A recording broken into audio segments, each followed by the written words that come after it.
Hi, I'm Martin Felsen. Welcome to CityDesign, the channel where we explore how we shape cities and how cities shape us. Today's question is, why are our cities shaped more by rules than by people? Let me begin with a personal experience that circles back to this question. Back in the late 80s, I went to an R.E.M. concert. Michael Stipe, the lead singer, told a story about a reclusive man from Athens, Georgia, which is where R.E.M. originated. The man had renovated a house that was really two houses in one. Each side had its own bedroom, kitchen, bathroom, and living space. The two halves were connected by a single door. When he got tired of living in house one, he'd walk through the door to house two. Different clothes, different books, different food. And when he missed house one, he'd switch back. After the man died, people discovered dozens of identical books stashed in house two. The title, Life and How to Live It. That odd story and fantastic song is a useful metaphor for a wonky urban design concept, zoning. Zoning is the legal system that divides space into different uses. The guy in R.E.M's song essentially zoned his house into two distinct spaces. In cities that are zoned, factories are in one area, apartments are in another zone, single-family homes in yet another. It sounds straightforward, but zoning laws do more than sort space and land. They shape how cities work, how people live, and what kinds of futures are possible. In zoned cities, life and how to live it is predetermined. In the US, zoning has more influence on the form of buildings and cities than any other artificial factor, which is why I'll do my best to make this opaque topic a little more approachable and engaging. Zoning isn't new. Its origins can be traced back to antiquity. In historic walled cities, for example, dirty or dangerous activities and land uses were pushed past the wall's outer edges. Butchering, brick firing, and unsanitary waste disposal were kept outside, while civic life was protected within. Fast forward to New York City in 1916. One of the first modern zoning codes regulated the shape of buildings in response to a massive shadow cast by the Equitable Building. The building spread a 7-acre shadow over neighboring buildings, affecting their value. New zoning codes required setbacks. Buildings had to step back as they rose higher and higher to let sunlight reach the street. Architect Hugh Ferris illustrated the architectural consequences of the new zoning laws.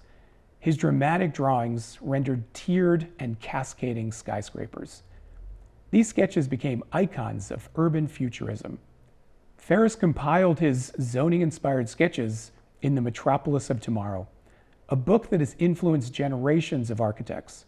Its dark, atmospheric aesthetic continues to shape fictional urban worlds, perhaps most notably Gotham City.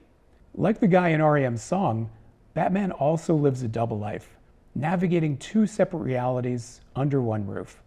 Ferris also imagined megastructures that stood alone, arts centers, science hubs, industrial zones, each use separated from the rest of the city.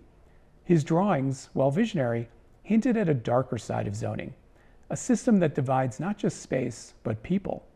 Residential areas were kept apart from commercial and industrial zones, and these separations often mirrored deeper social divides. A very early example of zoning that excludes people comes from Modesto, California. In 1885, a local ordinance banned laundries in Chinatown, a clear attempt at racial segregation. Although the law was eventually overturned, zoning's legacy endures. Today, zoning continues to shape who can live where. In wealthier neighborhoods, zoning can be used to block multifamily housing and limit economic and racial diversity. Known as exclusionary zoning, this practice can drive up housing costs, slower block development, and contribute to localized housing shortages. One alternative to exclusionary zoning is mixed-use zoning. This allows housing, shops, offices, and public spaces to coexist, either vertically within buildings or horizontally across a neighborhood. These kinds of compact, walkable communities are what many people say they actually want. Unfortunately, their popularity drives up the cost of entry. Walkable cities, large or small, are simply expensive places to live. What began as a way to rationally organize land use has become a powerful tool of social control, shaping who gets to live where and under what conditions. In many American cities, over 70% of residential land is zoned exclusively for single-family homes.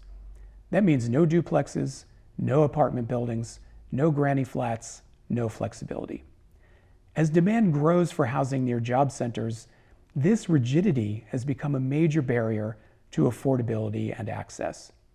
Recent books, like Abundance, argue that without zoning reform, cities can't grow in responsive ways. Zoning often creates the illusion that urban life can be neatly ordered and controlled.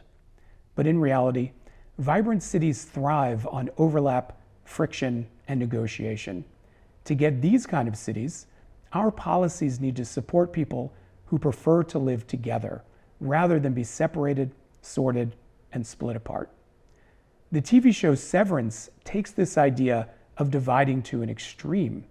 In it, employees at a mysterious company agree to have their personalities and memories split. One self for work, another for home. Their two selves, their innie and their outie, are unaware of what the other does. The office is minimalist and surreal, a distorted world of artificial boundaries. Outside, characters live in subdivided suburban enclaves, cut off in quiet solitude. Severance is a dark allegory that hits close to home, prompting us to reflect on our own multi-layered lives. Severance asks us, why are we so eager to divide everything up?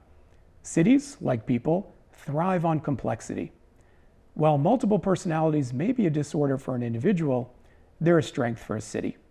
Blending work and home, play and purpose can make our cities more open and more humane. Zoning reform won't solve everything, but loosening these artificial divisions can bring us closer to the kinds of cities people actually want. Thanks for watching City Design. If you're enjoying these episodes, please like, subscribe, share, and support. See you next time.